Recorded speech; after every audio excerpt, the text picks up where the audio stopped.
اللہ کی بڑی مہربانی ہے کہ اللہ تعالیٰ نے ہم تمام کو قرآن مجید کے ایک عظیم آیت اس کا معنی اور اس کی تفسیر جاننے کا موقع اللہ تعالیٰ نے عنایت فرمایا۔ اس سے پہلے کے درس میں ہم نے آپ کو 4 باتیں بتائی تھی۔ اللہ لا الہ الا هو الحی القیوم، اللہ وہ ہے جس کے علاوہ دنیا کے اندر کوئی بھی سچا معبود نہیں۔ تو لا الہ الا اللہ کا معنی میں نے بتایا تھا کہ اس کے اندر اس بات بھی ہے، نفی بھی ہے، اور پہلے نفی ہے بعد میں اس بات ہے۔ نفی کا مطلب یہ کہ جو آدمی کہتا ہے کہ میں اللہ پر ایمان لے آیا یا لا الہ الا اللہ کہتا ہے، اس کا معنی یہ ہے کہ میں تمام جھوٹے معبودوں کا انکار کرتا ہوں، تمام باطل معبودوں کا میں انکار کرتا ہوں۔ یہ ہو گئی نفی کی بات۔ اس بات کیا ہے؟ الا اللہ، میں تمام طرح کی عبادتوں کو میں اللہ کے لیے خاص کرتا ہوں۔ تو یہ چھوٹا سا جو جملہ ہے اس میں اللہ تعالیٰ نے توحید الوہیت کو ثابت کیا کہ اللہ ہی الہ ہے۔ یہ پہلی بات بتایا تھا میں نے۔ دوسری بات میں نے یہ بتایا تھا الحی القیوم، الحی زندہ رہنے والا، القیوم ساری دنیا کو قائم رکھنے والا۔ جیسا کہ شیخ عبدالرحمن سعدی رحمہ اللہ نے الحی القیوم کی تفسیر میں ایک بات بتائی، کہا کہ اللہ تعالیٰ کے جو 99 نام ہیں یا اللہ تعالیٰ کے جتنے بھی نام اور صفات ہیں اس کا جامع جو کلمات یہی ہے۔ اسی لیے بعض مفسرین نے لکھا کہ الحی القیوم یہ اسم اعظم ہے، اللہ تعالیٰ کے بڑے ناموں میں سے ایک نام ہے۔ یہ 2 باتیں میں نے بتائی تھی آپ کو۔ تیسری بات بتائی تھی کہ لا تأخذہ سنۃ ولا نوم، کہ اللہ تعالیٰ کو نہ نیند آتی ہے نہ اونگ آتی ہے۔ اللہ تعالیٰ اتنا عظیم ہے، اتنا بڑا ہے، اس کو نہ نیند کی ضرورت ہے نہ ہی جو ہے کسی اونگ کی ضرورت ہے۔ یہ دونوں بشری تقاضے، انسان کو نیند آتی، رب کائنات کو نیند نہیں آتی۔ ہمارا خدا، ہمارا پروردگار، ہمارا رب اتنا عظیم ہے کہ اس کو جگانے کی ضرورت نہیں پڑتی، اس کو اٹھانے کی ضرورت نہیں پڑتی، وہ ہمیشہ زندہ ہے، ہمیشہ قائم ہے، نہ اس کو نیند آتی نہ اونگ آتی ہے۔ چوتھی بات ہم نے آپ کو یہ بتائی تھی لہو ما فی السماوات و ما فی الارض، اسی اللہ کے لیے جو کچھ آسمانوں میں ہے جو کچھ زمین میں۔ مطلب کیا ہے اس ٹکڑے کا؟ مطلب یہ کہ ہم تمام بے بس عاجز مخلوق ہیں اللہ تعالیٰ کی، اللہ تعالیٰ کے ہم سب جو ہے کیا کہتے ہیں اس کو، بندے ہیں۔ اللہ ہمارا خالق ہے، اللہ ہمارا مالک، تمام دنیا کی جتنی بھی چیزیں ہیں کائنات کی اس کا مالک اللہ رب العالمین ہے۔ تو اللہ تعالیٰ نے کہا لہو ما فی السماوات و ما فی الارض، اسی اللہ کے لیے آسمانوں میں جو کچھ ہے وہ اس کا مالک ہے، زمین میں جو کچھ ہے اللہ رب العالمین اس کا مالک ہے۔ اس کے بعد ہم نے شفاعت کی آیت پڑھی من ذا الذی یشفع عندہ الا باذنہ، کون ہے وہ جو اللہ کے پاس سفارش کرے گا الا باذنہ، مگر اس کی اجازت سے۔ تو شفاعت کے تعلق سے میں نے 4 باتیں آپ کو بتائی تھی۔ پہلی بات یہ کہ شفاعت اہل توحید کے لیے نصیب ہوگی، ایمان والوں کے لیے نصیب ہوگی۔ نمبر 2، شرک میں پڑے ہوئے جو ظالم لوگ ہیں ان کے لیے شفاعت نصیب نہیں ہوگی۔ قرآن میں کہا، اللہ نے فرمایا وَمَا لِلظَّالِمِينَ مِنْ حَمِيمٍ وَلَا شَفِيعٍ يُطَاعُ، کہ ظالموں کے لیے کوئی مددگار نہیں ہوگا، ظالموں کے لیے نہ کوئی سفارش کرنے والا رہے گا۔ یہ بات دوسری بات۔ تیسری بات یہ ہے کہ اللہ جب اجازت دے گا تبھی کوئی سفارش کر سکتا ہے۔ خود نبی کریم صلی اللہ علیہ وسلم اللہ کے حکم کے بغیر سفارش نہیں کر سکتے۔ حدیث سنائی تھی میں نے کہ تمام لوگ جب اللہ کے رسول کی خدمت میں آئیں گے تو آخری میں تو اللہ کے رسول سجدے میں گر پڑیں گے، اللہ کی تسبیح بیان کرتے رہیں گے۔ اللہ کہے گا یا محمد، اے محمد ارفع راسک، آپ اپنا سر اٹھائیے، سل تعطیٰ، مانگیے آپ کو دیا جائے گا، وشفع تشفع وشفع تشفع، آپ جو سفارش کیجئے آپ کی سفارش قبول کی جائے گی۔ اس کے بعد نبی کریم صلی اللہ علیہ وسلم سفارش کریں گے۔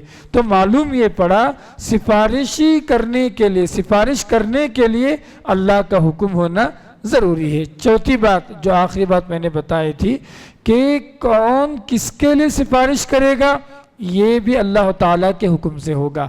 کوئی بھی آئرے غیرے نتو خیرے کسی اور کے لیے سفارش نہیں کر سکتا۔ اللہ کہے گا کہ فلاں شخص فلاں کے لیے سفارش کرے تو دونوں کے لیے اجازت کا ہونا ضروری ہے۔ جیسا کہ میں نے بتا سورہ زمر میں اللہ نے کہا قل، اے نبی آپ بتا دیجئے للہ شفاعت جمیعہ، شفاعت کی جتنی صورتیں جتنی چیزیں ان تمام کا مالک اور حقدار صرف اور صرف اللہ رب العالمین ہے۔ اللہ تعالیٰ نے سورہ زمر میں اللہ نے ارشاد فرمایا۔ یہ چار اہم باتیں تھی جو اس سے پہلے کے درس میں نے بتایا تھا، پھر بھی آج میں نے اس کا اعادہ کر دیا۔ اب چلتے آگے کی طرف۔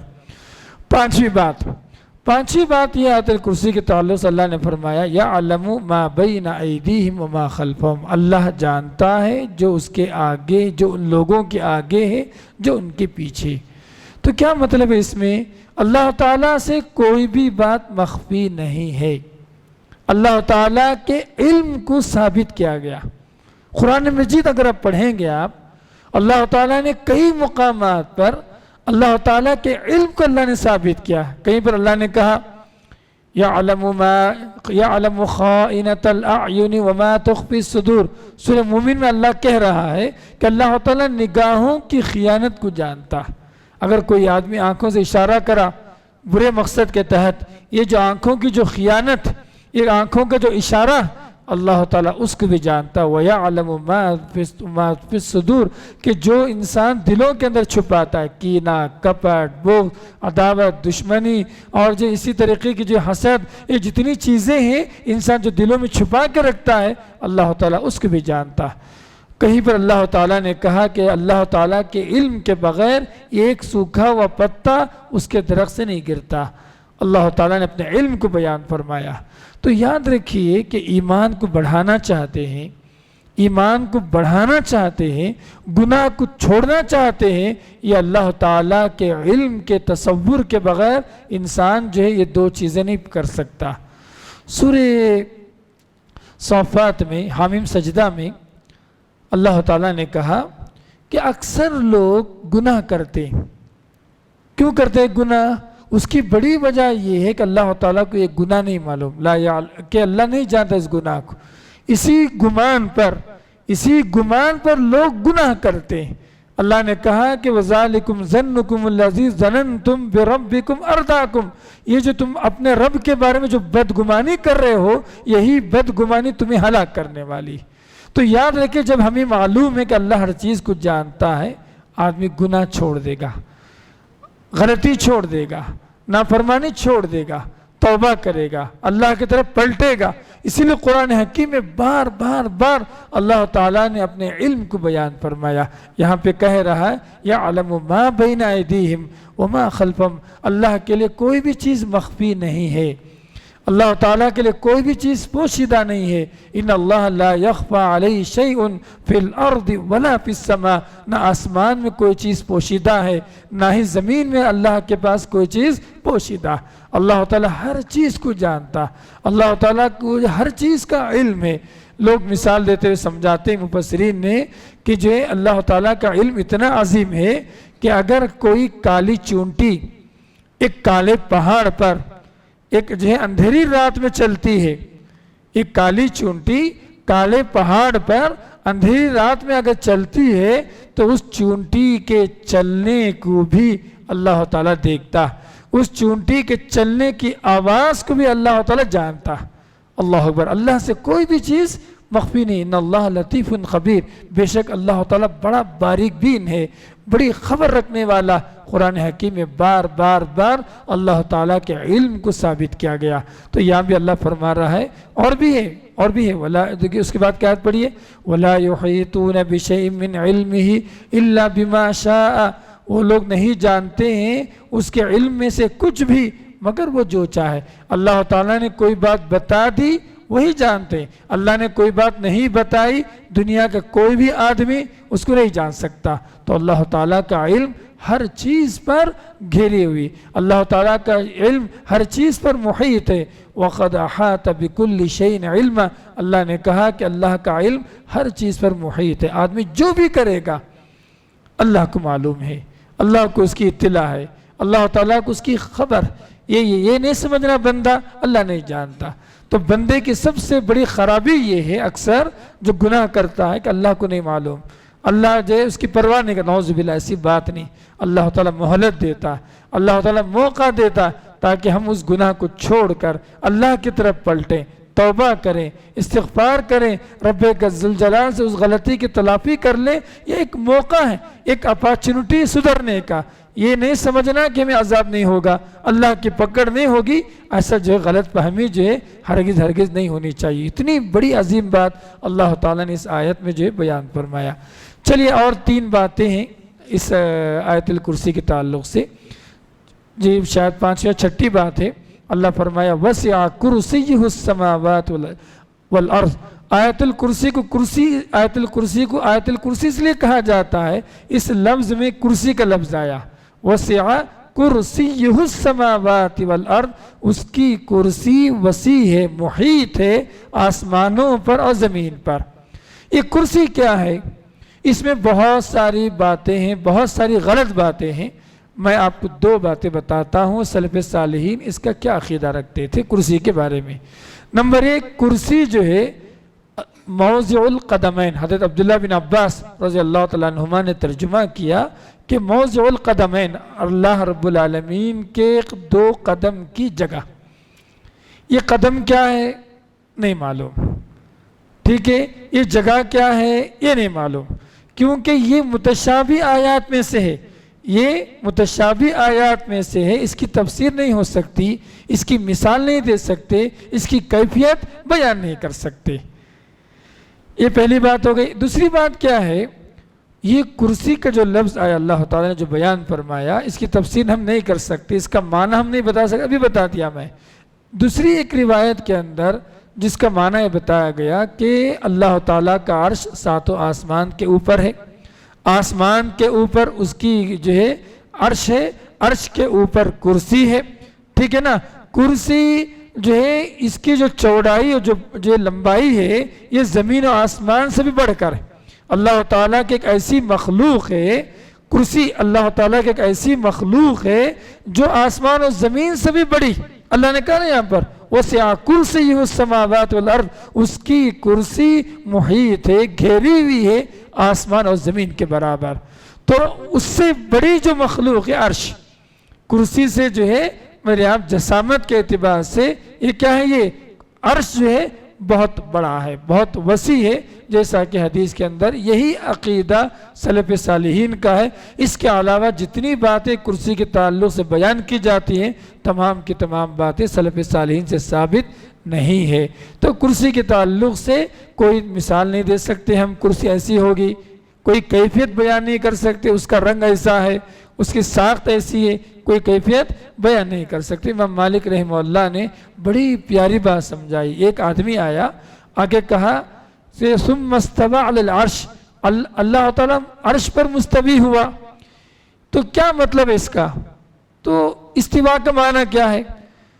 تو کہا کہ استوا کا معنی استوا ہے۔ اللہ کے لیے جو لغت میں جو معنی ہے نا، آپ ڈکشنری کھولیں گے، استوا کا معنی لکھیں گے بیٹھنا، اللہ عرش پر بیٹھا، یہ ترجمہ ہی غلط ہے، ترجمہ نہیں کر سکتے، کیونکہ آپ بیٹھنے کی تمثیل بیان کر رہے ہیں، آپ تو آپ کا ترجمہ ہی غلط ہو جائے گا۔ بعض پرانے قدماء کی جو کتابیں ہیں آپ کھول کے اگر دیکھیں گے آپ، ثم استوى علی العرش، اس میں ترجمہ لکھا ہے کہ اللہ عرش پر بیٹھا، یہ ترجمہ سلف صالحین کا نہیں ہے۔ پھر کیا ہے ترجمہ؟ صحیح ترجمہ اللہ عرش پر مستوی ہوا، کیونکہ استوا معلوم ہے لیکن اس کی کیفیت مجہول ہے، کیسا اللہ بیٹھا، اس کی کیفیت کیا ہے مجہول ہے۔ اور اس پر ایمان لانا، اللہ عرش پر جو ہے مستوی ہے، اس پر ایمان لانا جو واجب ہے، اور اس کے بارے میں سوالات کرنا یہ بدعت۔ امام مالک رحمہ اللہ کے پاس آیا ایک آدمی کرسی یہ عرش کے بارے میں سوال کرنے کے لیے، انہوں نے یہی بات کہی، الاستواء معلوم، استواء معلوم ہے، ٹھیک ہے، والکیفیت مجہول، استواء کی کیفیت کیا ہے یہ نہیں معلوم، والایمان بہ واجب، اس پر ایمان لانا واجب ہے، والسؤال عنہ بدعہ، اس کے بارے میں سوال کرنا بدعت ہے۔ بالکل یہی بات کرسی کے تعلق سے بھی ہے۔ کرسی لغت کے اندر اگر کھول کے دیکھیں اس کا معنی مفہوم معلوم ہے، لیکن اس کی کیفیت مجہول ہے، اس پر ایمان لانا واجب ہے، اور اس کے بارے میں سوالات کرنا جو ہے چھوٹی سی چھوٹی باتیں نکالنا یہ بدعت ہے۔ یہی بات آپ کو یاد رکھنے والی بات ہے، کیونکہ اللہ تعالیٰ نے جتنی باتیں بیان فرمائی ہیں بس اسی پر اکتفا کر لینی چاہیے، اس میں عقل نہیں لگانا، اس میں ادھر ادھر کی بات نہیں لگانا۔ چلیے اس کے بعد آخری بات جو آج کے درس کے اللہ تعالیٰ فرما رہا ہے کہ جو ہے وَلَا يَؤُودُهُ حِفْظُهُمَا، اللہ تعالیٰ آسمان اور زمین کی جو حفاظت میں تھکتا نہیں ہے، وَهُوَ الْعَلِيُّ الْعَظِيمُ، وہ بڑا ہے، العلی بلند و بالا ہے، العظیم بڑا ہے۔ اللہ تعالیٰ نے جو اپنی تعریف بیان فرمائی، اس میں کل 9 باتیں بیان کی گئی۔ 9 باتوں کے اندر آیت الکرسی میں 9 باتیں بیان کی گئی، اس میں اللہ تعالیٰ کے 4 جو ہے نام آئے ہیں، 4 صفات ہیں، الحی، القیوم، ٹھیک ہے، العلی، آخری میں وہو العلی العظیم، العلی العظیم، 4 اللہ تعالیٰ کے اسماء حسنہ میں سے 4 نام ہیں۔ اللہ تعالیٰ کے ذاتی نام اللہ ایک بار آیا، اللہ لا الہ، اللہ کا ذاتی نام ہے، تو گویا 5 نام اس کے اندر آئے ہیں۔ اس میں اللہ تعالیٰ نے خود اپنا تعارف پیش کیا، اللہ کون ہے، جو سچا معبود ہے، جو زندہ ہے، جو پوری دنیا کو چلا رہا ہے، ساری کائنات کا مالک ہے، ہر چیز کو جانتا ہے، ٹھیک ہے، اس نے جو باتیں دوسروں کو بتا دی وہی لوگ جانتے ہیں، غیب کی کوئی بھی بات کوئی بھی نہیں جانتا۔ اور 6ٹھی بات جو آپ کو بتایا گیا کہ اللہ تعالیٰ کی کرسی مخلوق ہے، بڑی مخلوق ہے، یہاں تک کہ کرسی ہے نا زمین و آسمان پر محیط ہے، زمین و آسمان کو گھیری ہوئی۔ اور آخر میں اللہ تعالیٰ نے کہا کہ اللہ تعالیٰ زمین و آسمان کی جو حفاظت میں، مخلوقات کی حفاظت میں تھکتا نہیں ہے۔ اور آخری میں اللہ نے کہا اللہ بلند ہے وہ بالا۔ اللہ تعالیٰ کے تعارف میں 9 باتیں اللہ تعالیٰ نے جو آیت الکرسی کے اندر بیان فرمائی۔ یہ مختصر سے مختصر تفسیر ہے جو ہمیں اور آپ کو سمجھنے کے لیے آسانی ہے، تو آپ کو اندازہ ہوا ہوگا کہ یہ آیت میں جو باتیں بتائی گئی اس وجہ سے یہ آیت عظیم ہے، یہ آیت عظیم ہے۔ ایک مسئلہ میں بتا کر انشاءاللہ جو آج کا درس ختم کر دوں گا، 1-2 منٹ۔ آخری مسئلہ یہ ہے کہ اللہ تعالیٰ عرش پر مستوی ہے۔ ایک لوگ یہ عقیدہ اگر رکھتے ہیں کوئی آدمی اللہ ہر جگہ پر موجود ہے، اللہ جو ہے دل میں بھی ہے، دل میں بھی ہے، ٹھیک ہے، ایسے سب باتیں بہت ساری باتیں بتا، یاد رکھیے آپ اللہ تعالیٰ بذات، ذات کے اعتبار سے کہاں پر ہے؟ عرش پر ہے۔ عرش پر کہاں پر؟ عرش کہاں ہے؟ آسمان پر۔ آسمان کے اوپر عرش ہے، عرش کے پر کرسی ہے، ٹھیک ہے، تو اللہ 7 آسمان کے اوپر ہے۔ اللہ کا علم ساری دنیا پر محیط ہے، اللہ تعالیٰ کی مدد ساری دنیا پر محیط ہے، اللہ تعالیٰ کی بصارت جو ہے بصر، السمیع البصیر، قرآن میں نا بصیر، اللہ بصیر ہے، تو ساری دنیا کے اعتبار سے تو اللہ تعالیٰ بالذات 7 آسمان کے اوپر ہے، لیکن اللہ کا علم، اللہ کی مدد، اللہ کی سمع، اللہ تعالیٰ کا بصر، یہ ساری چیزیں میرے یہاں ہر جگہ موجود ہیں۔ یہی سلف صالحین کا عقیدہ ہے۔ یہ عقیدہ نہیں رکھنا چاہیے کہ اللہ تعالیٰ ہر جگہ موجود۔ لوگ بولتے اللہ کو حاضر ناظر دیکھ کے بولتے کچھ بولتے ایسے جملوں میں، یہ اللہ کو حاضر ناظر، حاضر کا مطلب کیا ہے؟ اللہ کے بالذات حاضر ہے، نعوذ باللہ، یہ تو عقیدہ غلط ہو گیا۔ تو یاد رکھیں یہ جملہ ہی صحیح نہیں۔ میرے آپ بولیے اللہ پر ایمان رکھ کر بولیے، آپ اللہ تعالیٰ پر ایمان لا کر بتائیے آپ، ٹھیک ہے، ایسا جملہ کہنا درست ہے۔ اللہ کو حاضر و ناظر سمجھتا ہوں، یہ جو جملہ کہا جاتا ہے یہ عقیدے کی اعتبار سے غلط ہے، کیونکہ اللہ تعالیٰ 7 آسمان کے اوپر ہے اور عرش پر مستوی ہے، اس بات کا ایمان رکھنا ضروری ہے۔ انشاءاللہ کل کے درس میں میرے آمن الرسول سورہ بقرہ کی آخری جو 2 آیتیں ہیں اس کی بڑی فضیلت آئی ہے، یہ خزانہ ہے، جنت کے خزانوں میں سے خزانہ۔ انشاءاللہ کل کے درس میں ہم جو آمن رسول کی جو 2 آیتیں ہیں اس کے معنی اور مفہوم پر بات کریں گے انشاءاللہ۔ جزاکم اللہ خیر۔ میں اس لیے ان موضوعات کو لے، یہ سب آیتیں آپ کو یاد ہیں، لیکن اس کا معنی مفہوم یاد نہ ہونے کی وجہ سے اس کے اثرات، اس کے برکات، اس کے جو فائدے ہماری زندگی محسوس نہیں ہو رہی ہے۔ تو اسی لیے میں نے سوچا کہ جو آیتیں آپ کو یاد ہیں، مشہور آیتیں، انہی آیتوں کی تفسیر آپ کے سامنے رکھیں گے تاکہ ہمارے ایمان میں اضافہ ہو، تفسیر معنی میں قرآن کی سمجھ میں اضافہ ہو، اور اللہ تعالی ہماری زندگی میں برکت نازل فرمائے۔ جزاکم اللہ خیر۔ سبحانک اللہم و بحمدک، اشہد ان لا الہ الا انت، استغفرک و اتوب الیک۔ السلام علیکم و رحمۃ اللہ وبرکاتہ۔